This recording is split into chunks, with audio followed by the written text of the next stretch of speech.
రాయల YouTube మిత్రులందరికీ నమస్కారం. ఇక్కడ జనగామ జిల్లా జనగామ మండలంలో రాయల వరి నాటు వేసే మిషన్ ద్వారా ఒక రైతు రెంట్కి వేయించుకున్నారు. కూలలతో వేసినప్పుడు ఎలా అనిపించింది, ఇప్పుడు మిషన్ ద్వారా వేస్తే ఎలా అనిపించిందో ఒకసారి ఆ రైతు మాటల్లోనే తెలుసుకుందాము. నమస్కారం సార్. నమస్కారం అండి. మీ పేరు సార్? శ్రీనివాస్. ఎన్ని ఎకరాల వరకు వేసారు సార్ మిషన్? 6.5 ఎకరాలు.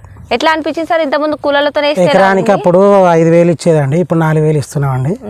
కాకపోతే టైం సేఫ్ ఒకటి. ఇప్పుడైతే దిగుబడి మంచిగానే వస్తుంది. ఇప్పటివరకు మిషన్తో అయితే 2 రోజులలో అయిపోయిందండి. అదే కూలోళ్ళు అయితే 4-5 రోజులు పట్టేది.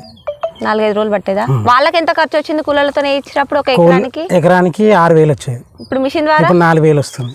Okay sir. మీకు ఇట్లా ఏమైనా నారు వేయడం నాటేయడం ఏమైనా ఇబ్బందులు ఉన్నాయా సార్? ఇబ్బందులు ఏం లేవు, ఇప్పటివరకు అయితే ఇబ్బందులు ఏం లేవు. అప్పుడు నాటేసినప్పుడు చుట్టుపక్కల రైతులు ఏమన్నారంటే ఏమొస్తుంది దిగుబడి అని చెప్పేసి దీనిపైన కామెంట్స్ చేసారు.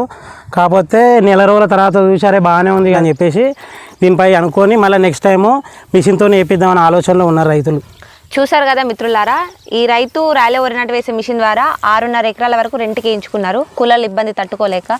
ఇంకా మీరు మరిన్ని రైతుల యొక్క అనుభవాలు తెలుసుకోవాలనుకుంటే వెంటనే మా ఛానల్ని సబ్స్క్రైబ్ చేసుకోండి, అలాగే షేర్ చేయండి, లైక్ చేయండి.